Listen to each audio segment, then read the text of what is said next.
Paul Keating said, "The reward for public life is public progress."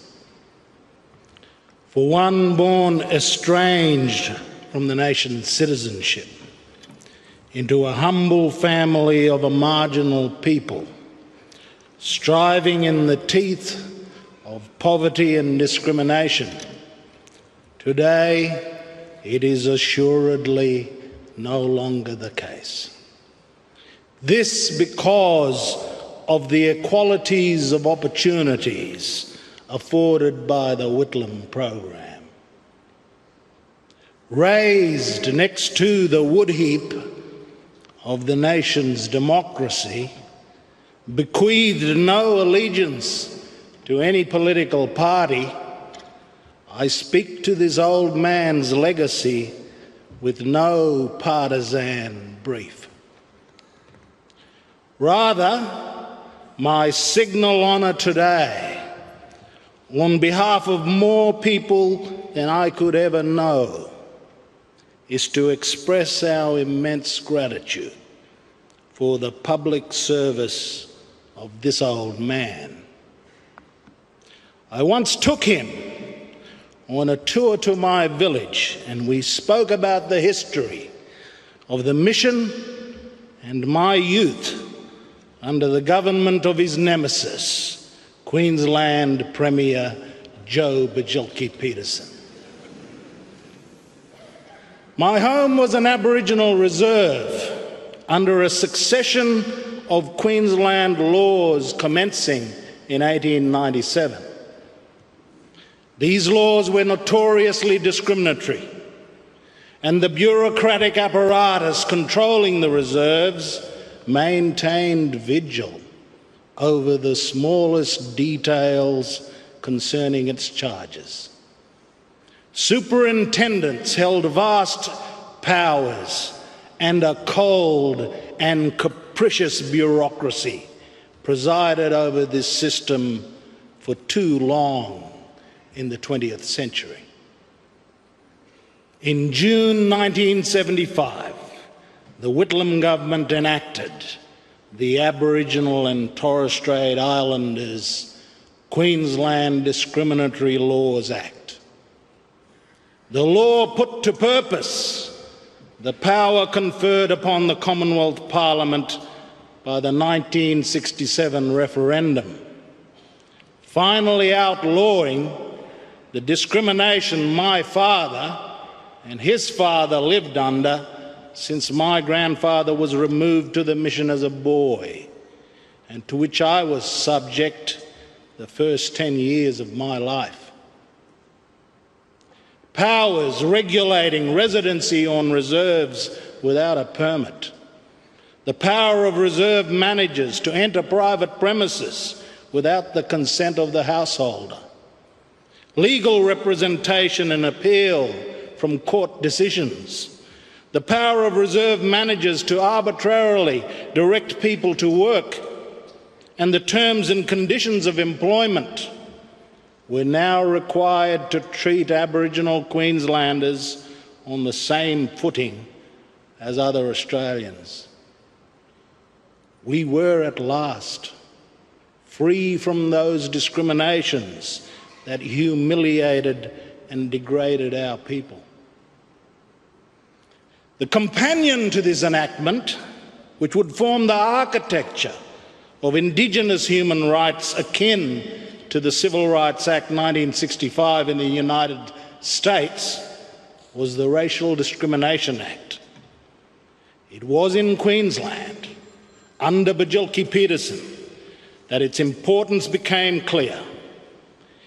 In 1976, a Wik man from Arakoon on Western Cape York Peninsula, John Kawata, sought to purchase the Archer Bend pastoral lease from its white owner.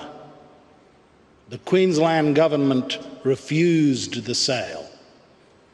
The High Court's decision in Kawata versus Bjelke-Petersen upheld the Racial Discrimination Act as a valid exercise of the external affairs powers of the Commonwealth. However, in an act of spite, the Queensland government converted the lease into the Archer Bend National Park.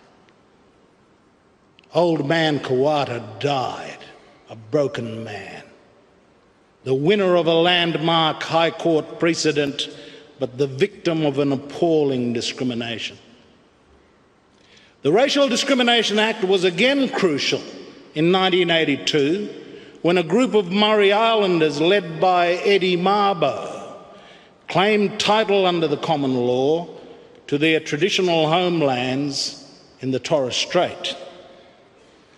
In 1985, Bajilki Peterson sought to kill the Murray Islanders case by enacting a retrospective extinguishment of any such title. There was no political or media uproar against Bajilki Peterson's law. There was no public condemnation of the state's manoeuvre. There was no redress anywhere in the democratic forums or procedures of the state or the nation. If there were no Racial Discrimination Act, that would have been the end of it. Land rights would have been dead. There would never have been a Mabo case in 1992. There would have been no Native Title Act under Prime Minister Keating in 1993. Without this old man, the land and human rights of our people would never have seen the light of day. There would never have been Mabo, and its importance to the history of Australia would have been lost without the Whitlam program. Only those who have known discrimination truly know its evil. Only those who have never experienced prejudice can discount the importance of the Racial Discrimination Act. This old man was one of those rare people who never suffered discrimination but understood the importance of protection from its malice.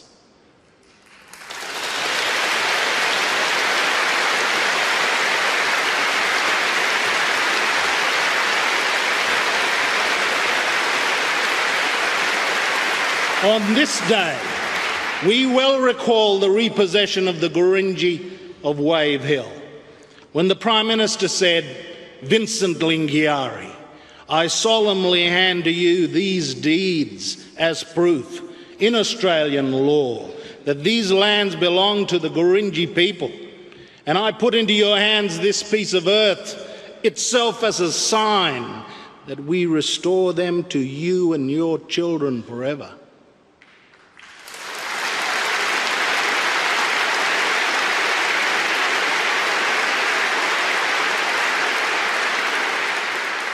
It was this old man's initiative with the Woodward Royal Commission that led to Prime Minister Fraser's enactment of the Aboriginal Land Rights Northern Territory Act, legislation that would see more than half of the territory restored to its traditional owners. Of course, recalling the Whitlam government's legacy has been, for the past 4 decades since the dismissal, a fraught and partisan business. Assessments of those three highly charged years and their aftermath divide between the nostalgia and fierce pride of the faithful and the equally vociferous opinion that the Whitlam years represented the nadir of national government in Australia. Let me venture a perspective. The Whitlam government is the textbook case of reform trumping management.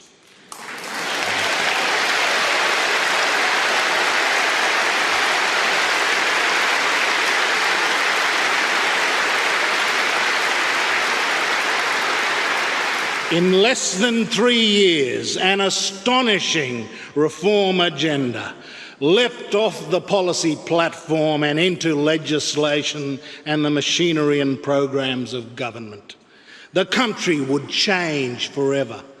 The modern cosmopolitan Australia finally emerged like a technicolor butterfly from its long dormant chrysalis. And 38 years later, we are like John Cleese, Eric Idle, and Michael Palin's Jewish insurgents ranting against the despotic rule of Rome, defiantly demanding, "And what did the Romans ever do for us anyway?"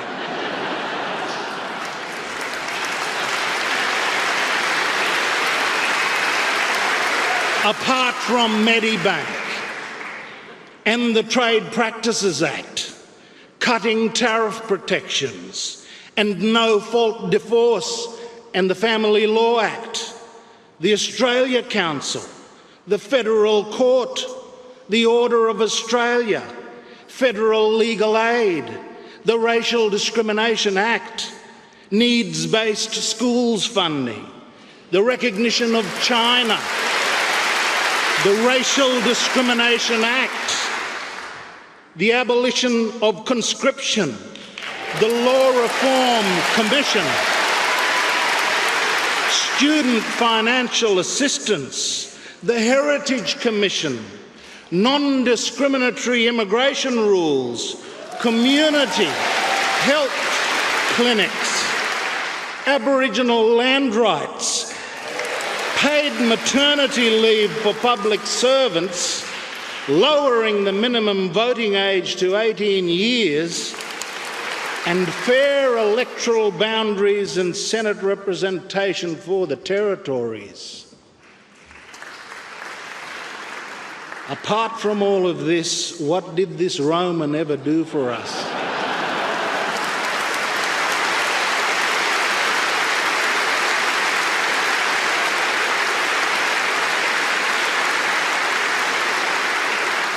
And the Prime Minister, with that classical Roman mien, one who would have been as naturally garbed in a toga as a safari suit, stands imperiously with twinkling eyes and that slight self-mocking smile playing around his mouth, in turn infuriating his enemies and delighting his followers. There is no need for nostalgia and yearning for what might have been. The achievements of this old man are present in the institutions we today take for granted and played no small part in the progress of modern Australia. There is no need to regret 3 years was too short. Was any more time needed? The breadth and depth of the reforms secured in that short and tumultuous period were unprecedented and will likely never again be repeated. The devil-may-care attitude to management as opposed to reform is unlikely to be seen again by governments whose priorities are to retain power rather than reform.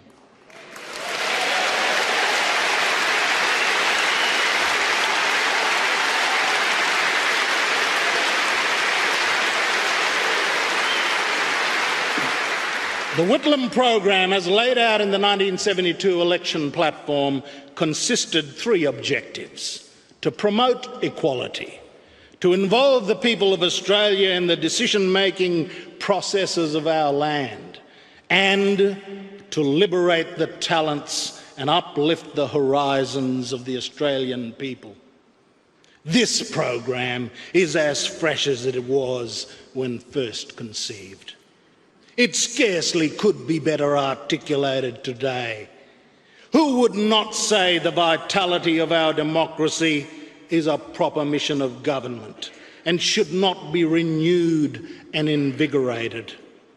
Who can say that liberating the talents and uplifting the horizons of Australians is not a worthy charter for national leadership?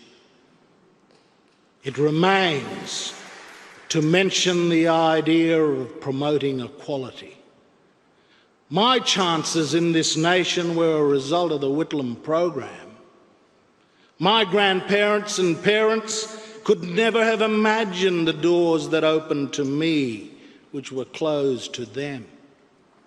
I share this consciousness with millions of my fellow Australians whose experiences speak in some way or another to the great power of distributed opportunity.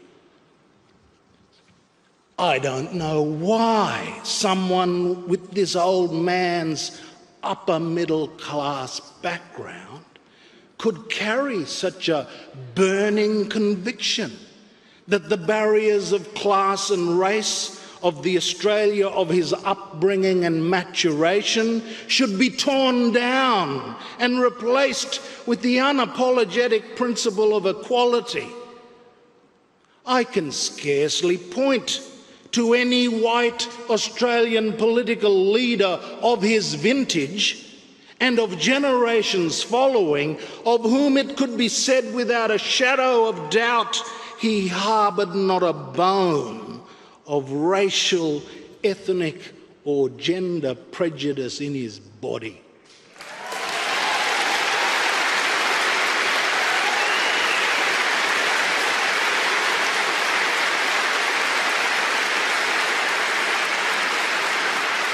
This was more than urbane liberalism, disguising human equivocation and private failings.